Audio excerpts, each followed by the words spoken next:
Hey everybody, it is NTI day 20 and we are continuing to look at geometry and we're continuing to look at partitioning shapes. Yesterday we looked at that and you guys did a really good job with it on the quiz. My only question that was missed often is the first one. It says select the rectangles that are partitioned into sixths.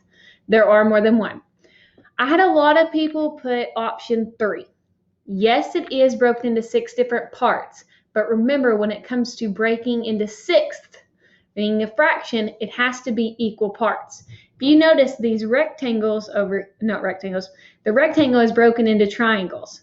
And these triangles at the top and the bottom, they're a lot smaller than the triangles on the sides. So that is why this is not correct, because it's not broken into equal parts. This one's correct because it's broken into equal parts. This one's correct because it's broken into equal parts. All right, so let's go ahead and get started. I really think that this lesson will be as easy and as simple as yesterday's lesson. So we'll start with a review of yesterday's lesson to get us started. Okay, so the question would be, which of the following shapes are broken into 1/4 or broken into fourths? Okay, so we have option number 1. Okay, well, as I look at that, there's not 4 different equal parts. That's actually broken into thirds. So I know that that can't be it. And then I look at option number 2. It is broken into fourths. I think that we can consider that one. Then I look at option number 3. It is broken into fourths. However, this equal part is nowhere close to the same size as all the others. Okay, so it might be broken into fourths, but it's not broken into equal parts. In fact, this takes up half of the shape. So we know that that's not it. And then we have option number 4. It's broken into fourths. All the parts look equal, so we can consider that one. So if we're talking about which one of these is broken into fourths, we would go with option 2 and option 4. Okay. All right, so I think that we're good for that review. Let's go ahead and start our new concept. And our new concept is going to be identifying the whole. So what it's going to do is it's going to give you a part, and it's going to say this represents 1/4. Which one of the following represents the whole? Okay, so it'll say here's 1/4. Which one of these would be the whole if this is 1/4? So let's look at option number 1. Well, I can see that it's broken into 1, 2, 3, 4, 5 different parts. So that cannot be it. Exit that one. Option number 2, it's broken into halves because there's only 2 equal parts. Well, that can't be it because I know it has to be broken into fourths because that's what my denominator tells me. Option number 3, it is broken into fourths, 1, 2, 3, 4.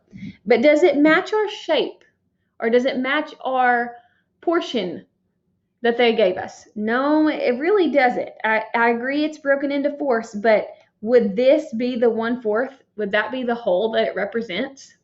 No. So that wouldn't be it. And then we got number 4. Well, the shapes line up, unlike number 3. But there's only 2 of them, so it's really broken into halves. So that wouldn't be it. Then option number 5 has 1, 2, 3, 4 equal parts, and it's the same shape. So I would go with option number 5. Okay, let's do another example like that. All right, it says that this is 1/2. And 1/2 actually has 6 different equal parts. Well, if you want to do quick math, you could do 6 times 2 gets you 12, so you know that there actually has to be 12 squares to equal a whole. Or you can visualize it. Well, that's half of it. I know that I can take that small portion and this small portion, put it together, and that would equal my whole. So let's look at option number 1. I have a 3/4. And I know from my knowledge about arrays, 3 times 4 is 12, so I know that there's actually 12 altogether. And I said that there was 6 up here, so if I did 6 times 2, it's got to equal 12 as my whole. So I definitely think even if you're visualizing or if you did the multiplication way, that this one looks like the whole. So I'm going to put a check mark on that.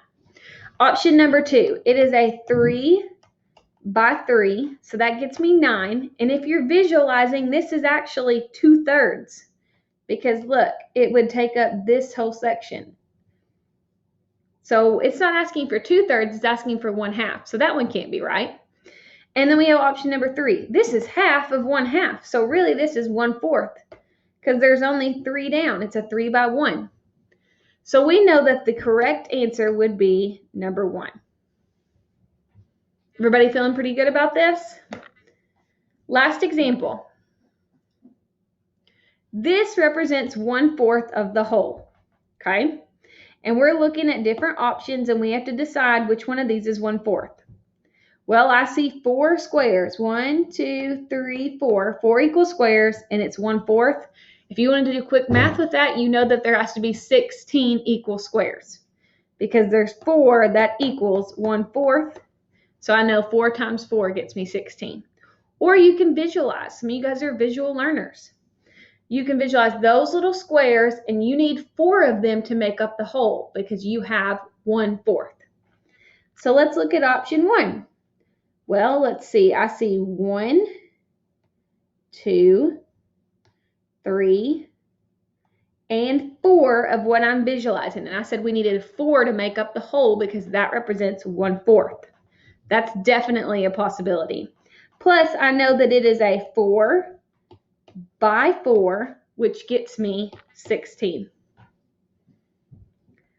So I'm going to check mark on that one. Option number 2. This is a 4 by 2, so that gets me 8. I know by visualizing this and the multiplication way that this is actually only representing half of the whole, because there are 2 of them. And I know that 1/4 plus 1/4 gets me 1/2. Okay? And then I'm looking at number 3. It has 4 squares, which could kind of throw us off, because there's 4 squares up here, but it does not represent 1/4. It definitely doesn't represent the whole. So that one can't be it.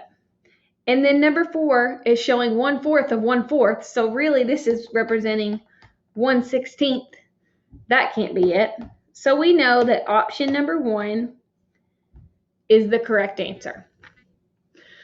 That will be all that we look at with geometry and partitioning shapes. We're actually tomorrow going to look at identifying different shapes, and then we'll look at identifying different angles, identifying different lines, and we'll get into really some new concepts for you guys. Let me know if you have any questions. I want you today to 1, exit it out. To 1, get a green light on reflex. 2, watch this video and answer the questions on Edpuzzle. And 3, you're going to take the quiz. Make sure that you are watching this video on Edpuzzle. For those of you who are doing that, I really appreciate it. And your work and your tenacity and all the things that you're doing does not go unnoticed. So we really appreciate you. We appreciate you doing what you're supposed to be doing. I hope you have a happy Tuesday. We will see you tomorrow on Wednesday.